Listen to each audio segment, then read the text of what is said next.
Welcome back, and thank you for joining us for the second episode of Mrs. Blackmoore. Special mention goes to Chris, Alexandra, David, and everyone else who chose to support us on Patreon. We appreciate you all very much.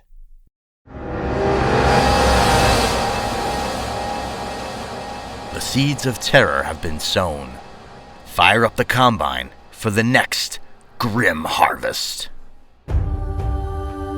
And now, we're pleased to present Mrs. Blackmoore, Part 2, Tattletale. Written by T.W. Grimm, produced by Steve Blizin, and starring Rhiannon McAfee, Joe Stofko, Owen McCuen, Molly Lankford, Austin Beach, Danielle Hewitt, David Darke, and T.W. Grimm.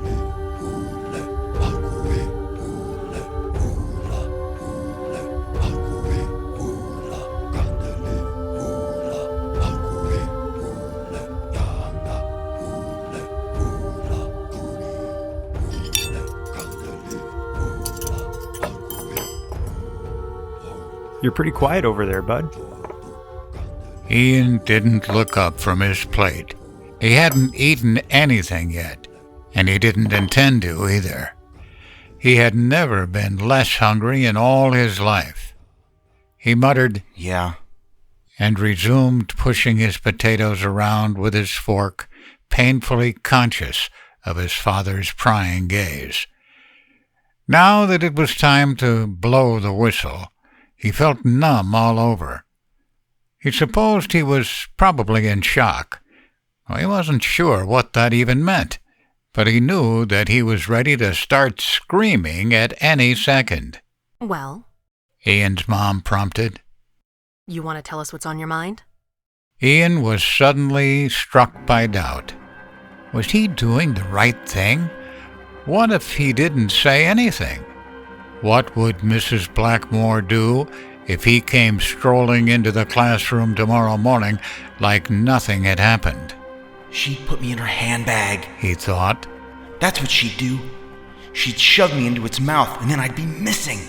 He took a deep breath and tried his best to summarize the events of the past 2 days, struggling against tears as he stammered and sniffled his way to the end of his story.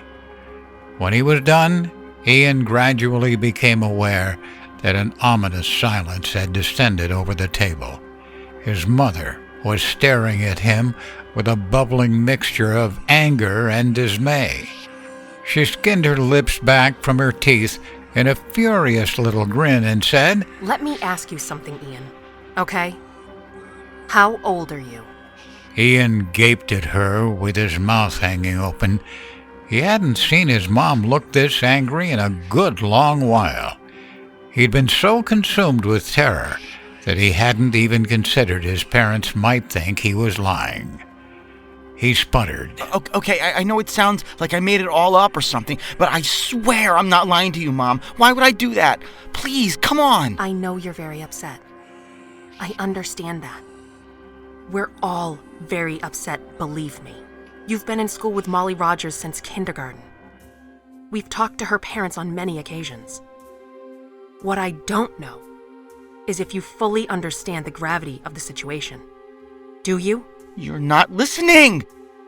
They didn't get taken by, like, some weird guy in a van or something. It was Mrs. Blackmoore. I swear it's true.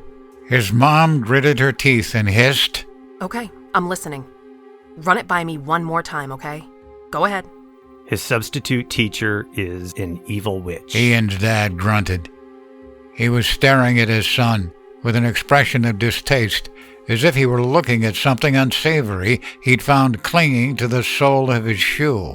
She steals people and puts them in her handbag. Oh, and she cast a spell on him that made him walk into traffic. Did I leave anything out, Ian? A witch? Ian's mom yelled, and she smartly rapped him on top of his skull with the handle of her butter knife. He clapped his hands over his head and opened his mouth to start hollering, but he was immediately shushed with a violent wag of her finger. Answer my question.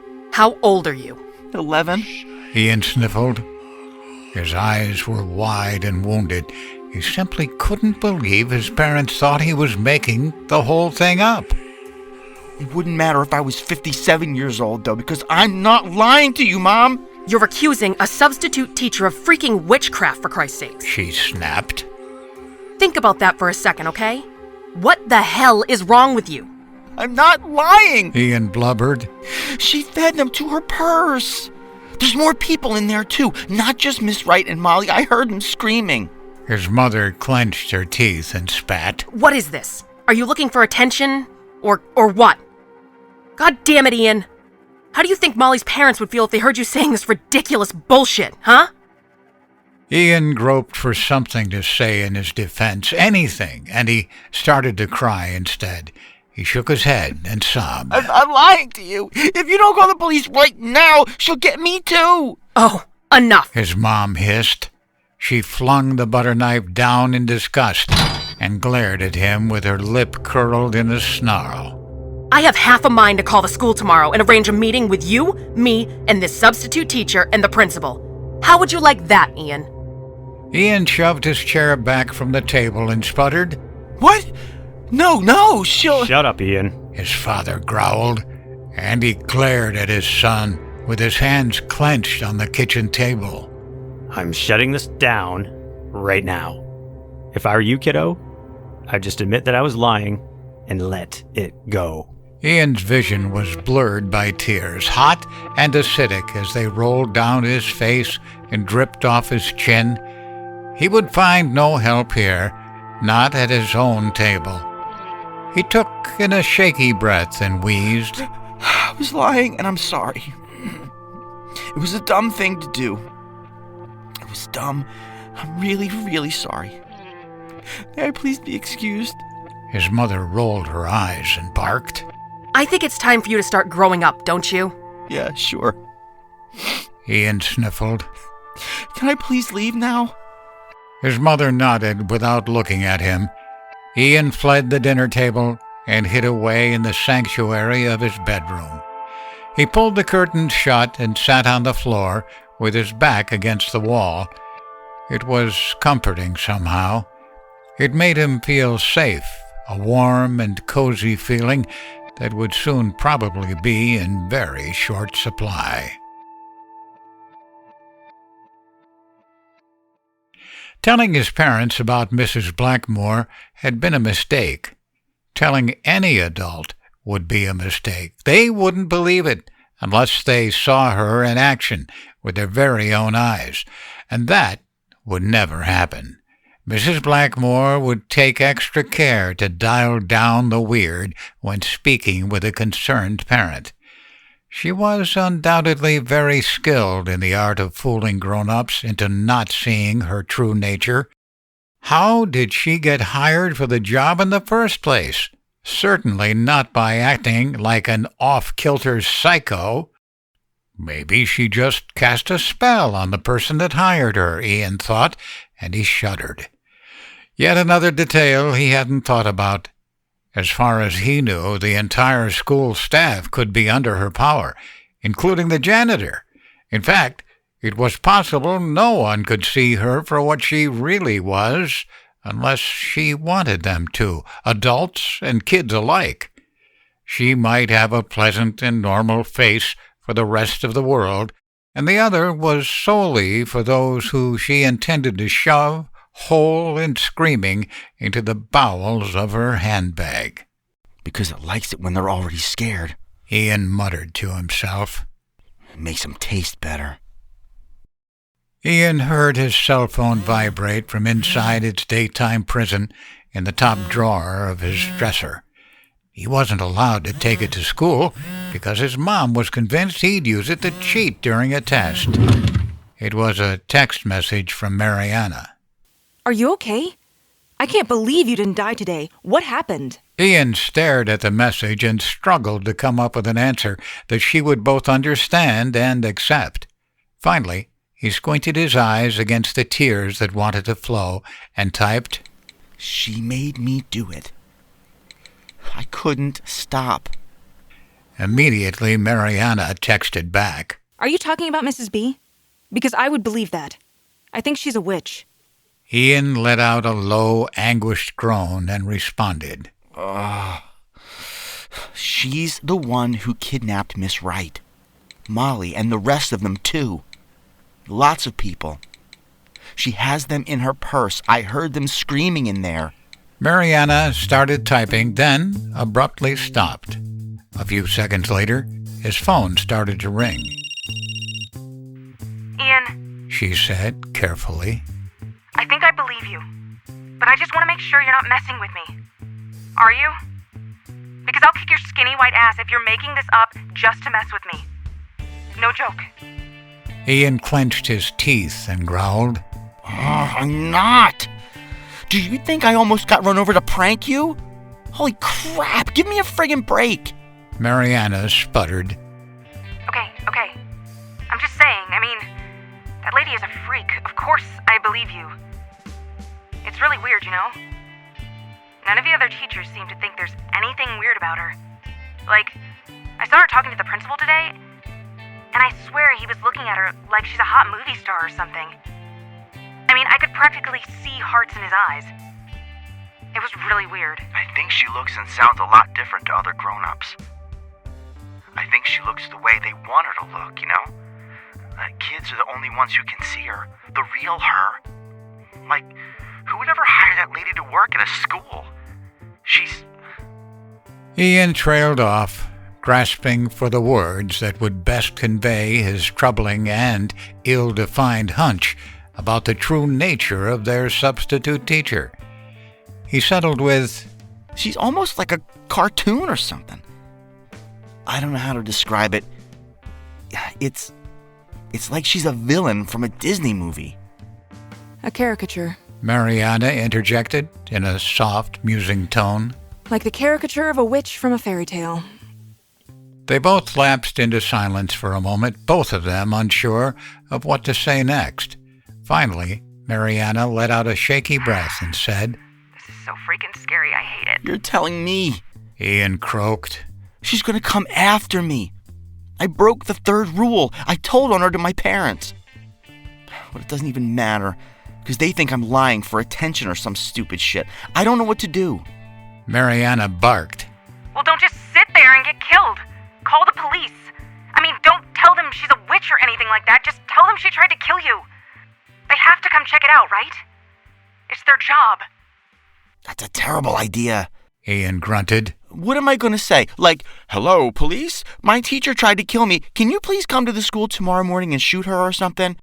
They'll come to the school and talk to her, and then they'll talk to my parents, and then everyone will deny everything, and I'll be screwed.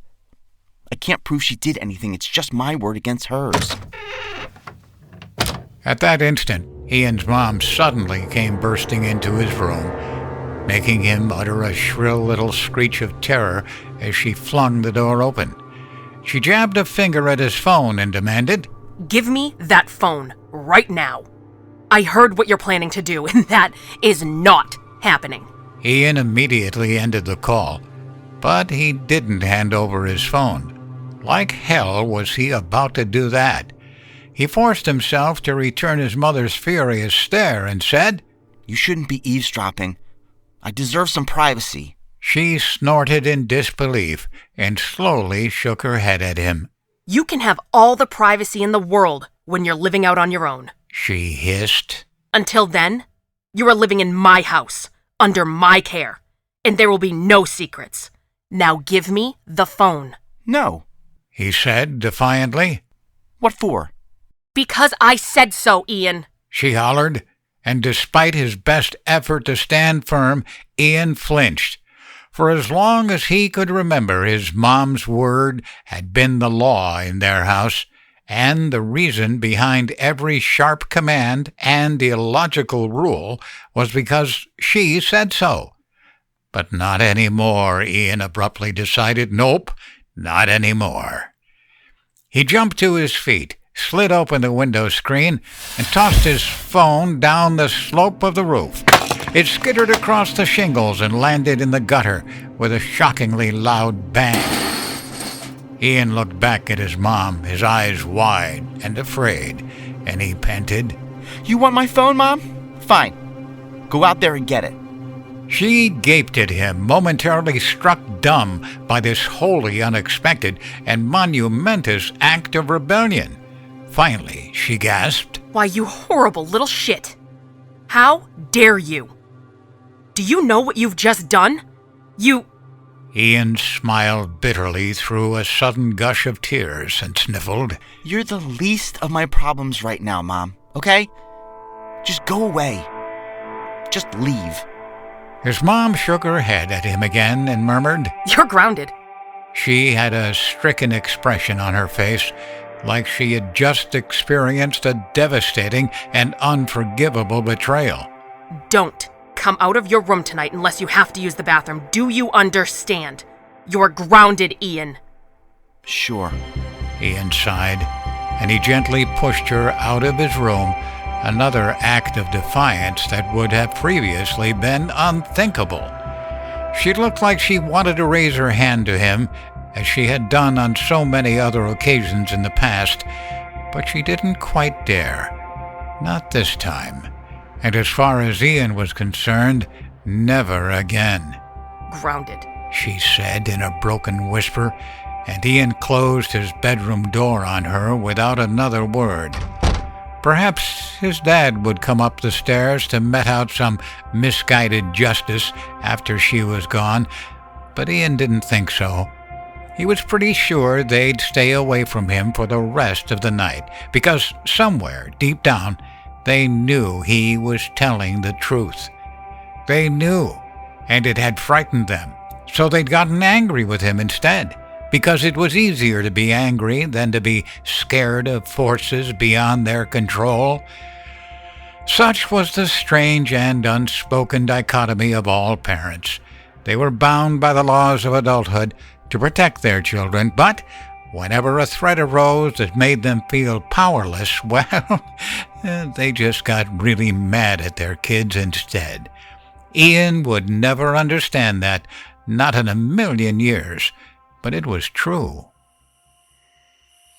Later on, under the cover of darkness, he carefully crawled down the slope of the roof and fished his phone out of the gutter. It had survived the ordeal, with only a few minor scratches. Ian found himself peering down at the clump of bushes below and wondered if he would be okay if he was ever forced to jump down.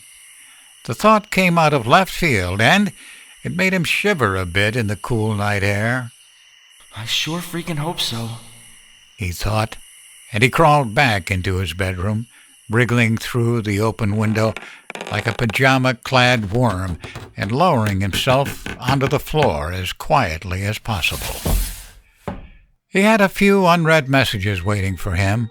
One was from Mariana, and it said, "Your mom's being a huge bitch. Are you okay?" He answered, It's all good. She's gonna chill out from now on. We had a talk. Anyway, I have a plan. I'm gonna play sick tomorrow and stay in bed until everyone's gone. Then I'm gonna call the school to ask for Mr. McNamara.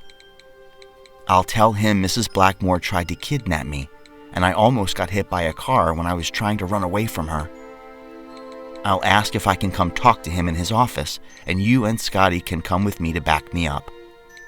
Please? Mariana blasted back. "What the hell, Ian? No, you idiot, call the cops. As if the principal is going to care what Scotty says. What's wrong with you? Just call the police." Ian smiled blandly at the screen and typed, The police won't take me seriously, but they'll listen to Mr. McNamara. He's a grown-up. I'm just a kid. Sucks, but that's the way it is. "Well, yeah, I guess. she agreed reluctantly. Message me after you talk to him, okay? We'll come to the office with you." Ian promised he'd let her know how it went. ASAP, and they both said good night. He checked the second message and slowly shook his head. It was from Scotty, who had messaged, "Knock, knock."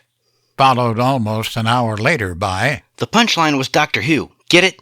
You say who's there, and then I say doctor, and then you say Doctor Who. God, you're such a dickhead for not answering. It was a good one, and you wrecked it. He tucked his phone in his pocket and crept out into the dark hallway, carefully trying to avoid creaky spots on the floor as he made his way to the bathroom. He shuffled back on his tiptoes, pausing in front of his parents' bedroom to make sure he could still hear his father's quiet snoring. Satisfied that they were still asleep, Ian slipped downstairs to fetch his running shoes out of his gym bag.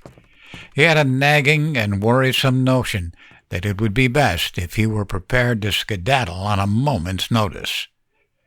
Just as he was easing his bedroom door shut, Ian felt his phone vibrate in his pocket. He fished it out, looked at the screen, and froze just as still as a marble statue, his face drawn back into a tragic mask of shock and dismay. The phone number had come up as unknown, and the message was only one single word. Ian read it over and over again, his brain frozen in a tight loop of brute panic. The word, of course, was Tattletale. Ian turned his phone off and shoved it beneath his pillow. He lay on his back and stared up at the ceiling, his mind racing in a million directions at once. He hardly closed his eyes at all that night.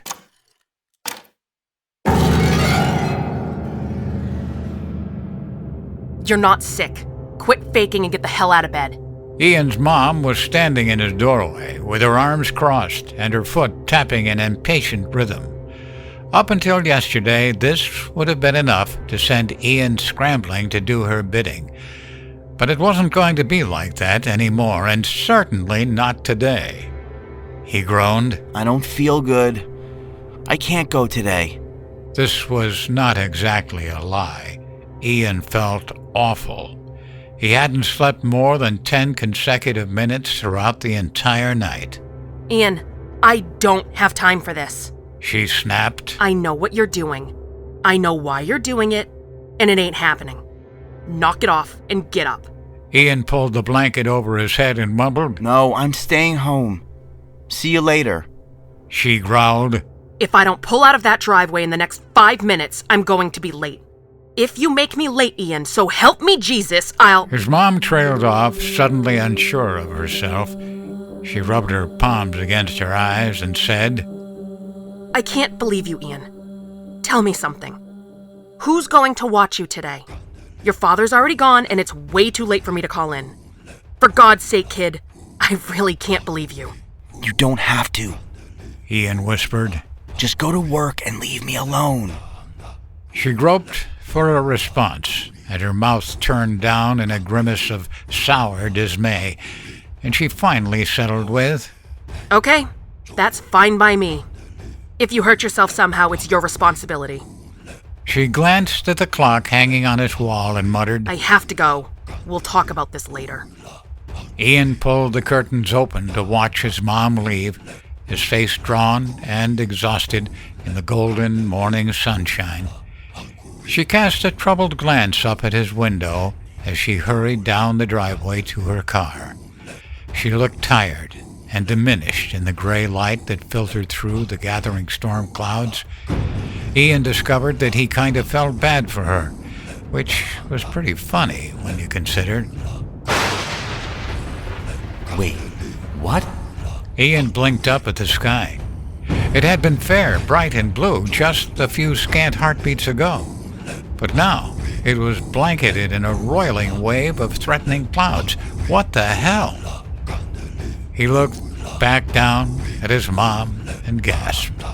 Mrs. Blackmoore was suddenly towering over Ian's mother in the driveway, gripping the smaller woman by the shoulder as she whispered into her ear. His mom listened and nodded woodenly down at the asphalt, her arms dangling at her sides like a sleepwalker.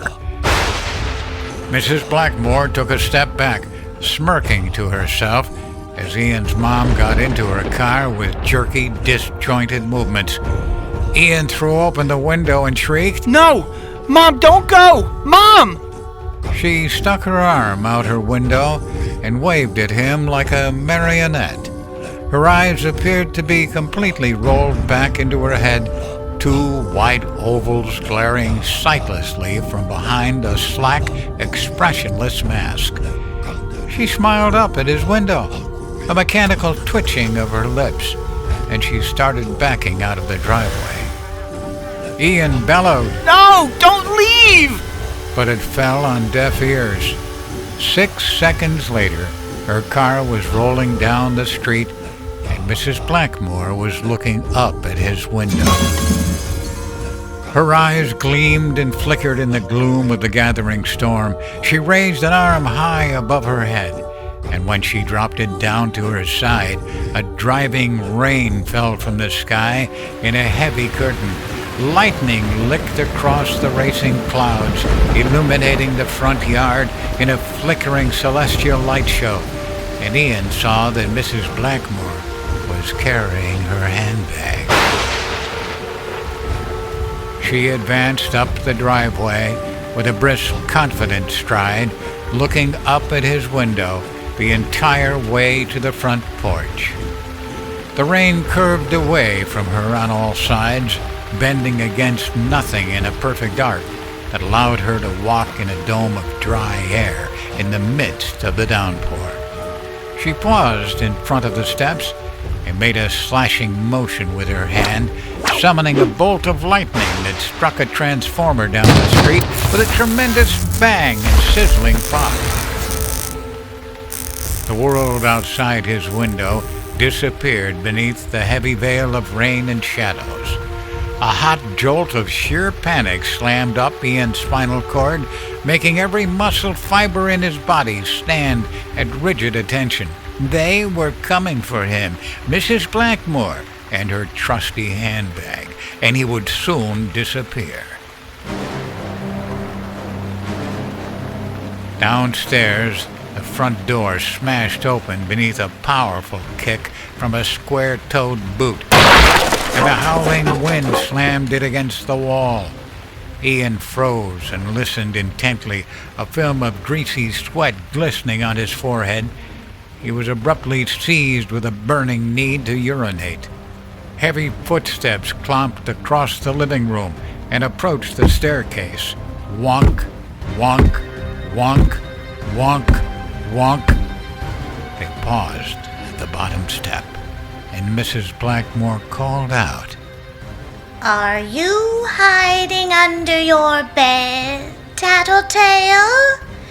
The bad ones always hide. Mercy, yes. You can just about set your watch to it. Ian was already frantically pulling on a pair of windbreaker pants over his Spider-Man pajama bottoms as she taunted him from the bottom step. As she ran cackling up the staircase, he jammed his bare feet into his running shoes, zipped his phone into his pocket, and scrambled through his bedroom window. Rain slapped his face in a cold, stinging barrage as he hastily crab-walked his way down the slope of the roof. The drop to the bushes down below seemed a heck of a lot further than it had the night before, but the alternative was infinitely worse. Mrs. Blackmoore popped her head out of his bedroom window, her eyes blazing with malignant glee, and she screeched, People go missing, boy. People go missing all the time. Ian flinched away from her, a scream on his lips, and the sudden movement made him slip and fall into the shrieking wind. There was a second of whirling confusion, a high-pitched shout of pure terror, and then gravity slammed him deep into the prickly depths of a boxwood shrub. Crunch! Mrs. Blackmoore roared into the howling wind. You get back here right now, you bad little bastard! Get back here!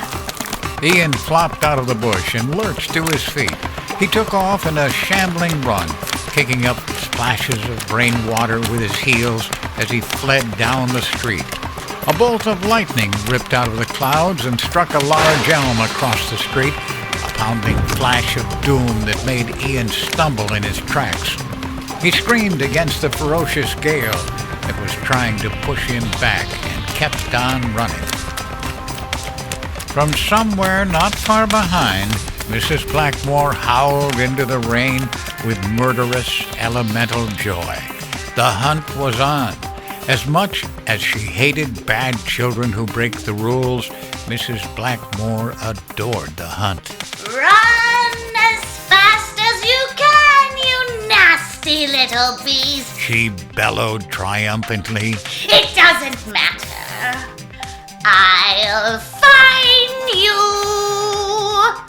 Sobbing and choking for breath in the merciless downpour, Ian floundered his way to the corner, splashed through a particularly deep puddle, and, from one stride to the next, found himself slapping soggy footprints onto a perfectly dry sidewalk. He squinted in a sudden dazzle of early morning sunshine, his full-on sprint petering out to a confused stumble. In the space of one footstep to the next, the storm had vanished. The sun was shining. The sidewalks were milling with people escorting their young ones to school, and Mrs. Blackmoore was nowhere to be seen. Ian suddenly felt faint. He put his hands on his knees and struggled not to vomit from a combination of terror, shock, and adrenaline overload. Cold rainwater dribbled from his sagging clothes and pattered down onto the warm concrete beneath his feet. He was completely drenched, but there wasn't a single cloud in the sky. When the nausea passed, Ian stood up straight and panted to himself. Holy shitballs, that was way too close. He was answered by a quick blip from the horn of a passing vehicle. He realized that people were staring at him as they drove by, their expressions ranging from mild concern to belligerent suspicion. He realized how odd he must look, soaking wet and gaping in slack-jawed amazement at a perfectly unremarkable sky. His earlier need to urinate came back with a sudden vengeance. He was about 20 seconds away from involuntarily wetting himself, an unfortunate mishap that he simply did not need right now.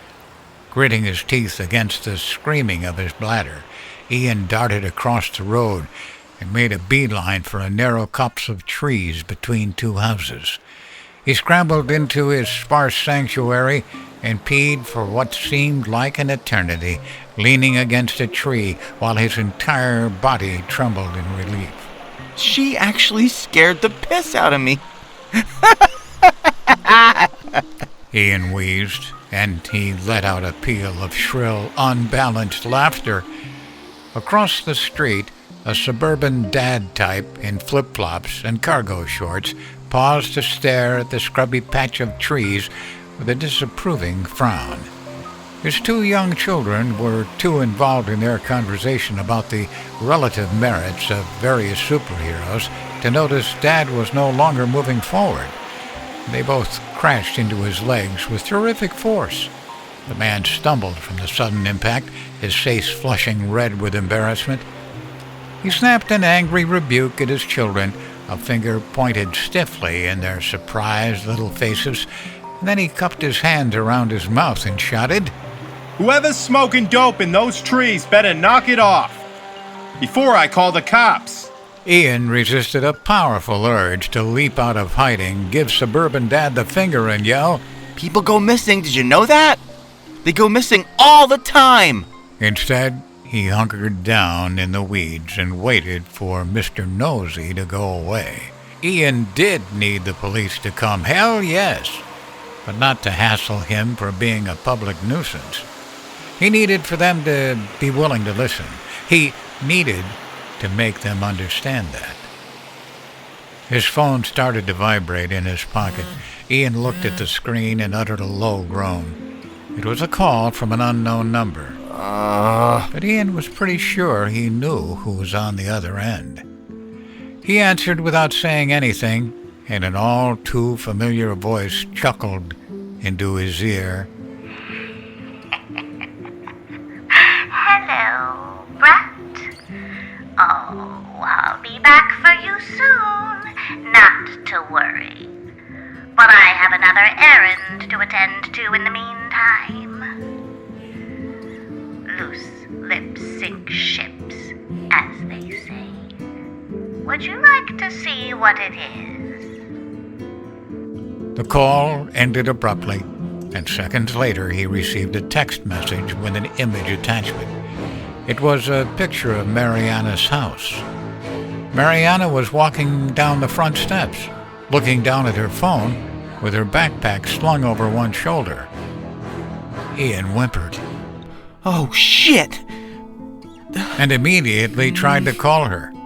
There was a series of odd clicks in his ear, and then a wiggling cacophony that made him cry out in surprise. He dropped his phone, and it shimmered like a heat mirage in the weeds, then bubbled and rapidly melted into a colorful plastic ooze that sank into the dirt. Ian stared at the remains in disbelief. Mariana, he whispered. She's coming for you! Ian hastily changed out of his wet pajama bottoms and came bursting out of his hiding spot, leaving them behind on the ground beside his melted cell phone. He yelled, Mariana! At the top of his lungs and took off running down the street. Look out! She's coming for you!